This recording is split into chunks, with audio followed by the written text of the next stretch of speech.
Brain fog is real, and I am suffering from an extreme case today. One of the reasons I'm doing my video on brain fog is because I can't think of anything else right now. All my other thoughts are somewhere back there. I know there have to be thoughts going on, but I'm not sure where they are because I can't see them. So, in my case today, I think the brain fog is due to a combination of factors. I had a dental appointment this morning where I got some work done and it's a little sore. It wasn't anything super major. It's just completing some work on one of my teeth, but my face was numb for half of the day. And then after lunch, I took a bit of a nap. And I get what I call nap hangovers because once I have had a nap during the day, I really have a hard time functioning because I just can't quite get myself back into a rhythm. I don't I feel more energized because I got a little bit of sleep, but my mind is just basically on vacation at that point. So that's probably the main reason for my brain fog today. But I've also had brain fog because I am a postmenopausal woman. And that is one of the main side effects, I guess if you'd call it side effects, one of the main symptoms, I guess, of postmenopause. And I'm sure there are a variety of scientific reasons why this happens, but it can be difficult to function through brain fog. And it can manifest in a variety of ways. Today, my brain fog is basically I just can't focus on a thought. I know the thoughts are there, I can't find them through the fog. But some days it is kind of a slowing of my thought processes. I can still think. So maybe it's not quite as foggy as like a pea soup type of fog. It's more of a mist that I can wander through and vaguely see things in the distance, but not enough to make out the details. I actually kind of like that analogy because I did grow up in an area where we got regular foggy days throughout the course of the winter. And I do love the fog. I love walking through the fog. I don't like it when the fog is up here. I'd rather have it outside. So, brain fog is it's a challenge. And I when I get really frustrated with myself for maybe not accomplishing as much as I'd like to as quickly as I'd like to, I have to remember that sometimes I am fighting through this, that I might not be having a day where I'm clear-headed enough to sit down and, for example, work on one of my books, trying to keep everything straight, the story, the characters, the details. It can be a challenge when I'm dealing with the brain fog. So I know there are many of you out there that are probably facing the same type of situation. And I'm just here to say it's okay. It's not you, it's something that's happening to your body. It could be, like I said, for a variety of reasons. You don't have to be postmenopausal to be dealing with brain fog. There can be other reasons also. I believe stress and just probably the overindulgence in all of the information that we receive on a daily basis.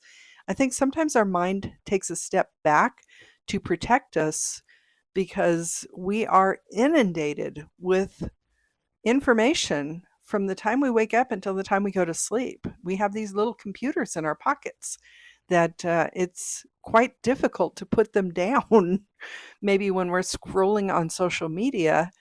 And it's it's challenging our brains to the point where our brains have to take a step back. And I think that's one of the main things that is leading to brain fog for a lot of people. Of course, I am not a medical expert. I have not studied this in any way whatsoever. I am just a normal person dealing with normal person things and trying to make sense of them as I go because I can find a lot of information that I know to look for, but sometimes it's hard to find answers if you don't know how to ask the right questions.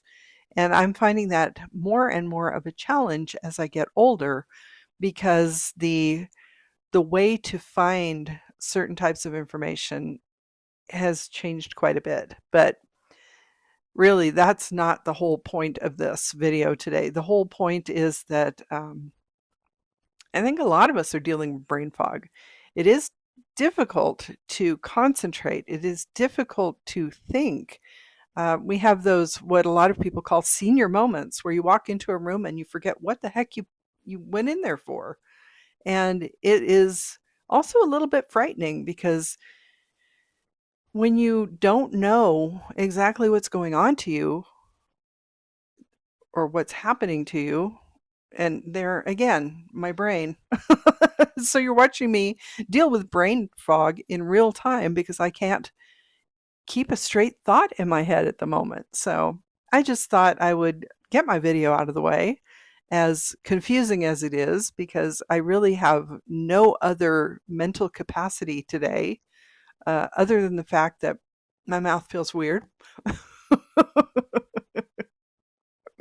And really, like I said, it's no big deal. It's a little bit of discomfort, and it's thrown my day completely off to the point where I can't concentrate on anything. And uh, I know this is probably not at all interesting to anyone, unless you're going through something similar. So I hope that at least this may reassure you that you're not alone in feeling like there's nothing going on upstairs, because maybe you're dealing with a severe case of brain fog like I am. And I think I'm going to call it here because I can feel what few thoughts I have fading away as I'm trying to record this video. So I thank you for joining me here. If you have been following along, you can go back and see other videos where maybe I had a little bit more of a point to them. Not that I ever really do, because I do tend to talk around in all kinds of meandering ways, but keeping a straight thought in my head when I'm dealing with brain fog is definitely a challenge. So I'm going to call it a day and go back to staring at something. I'm not quite sure what at this point.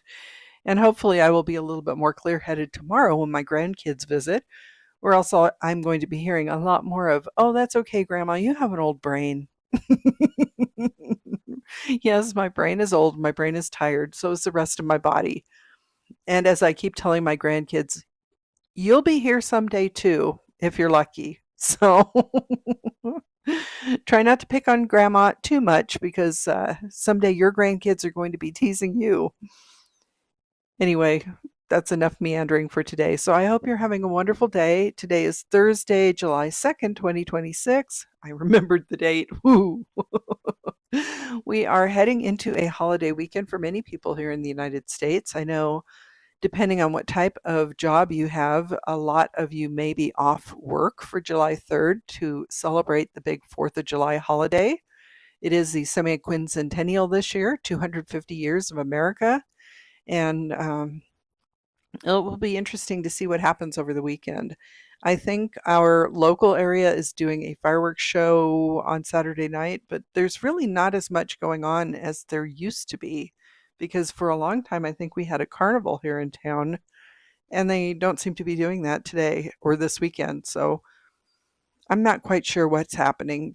Aside from the fact there's a lot of construction happening around town, so it can make it difficult for people to get where they need to go.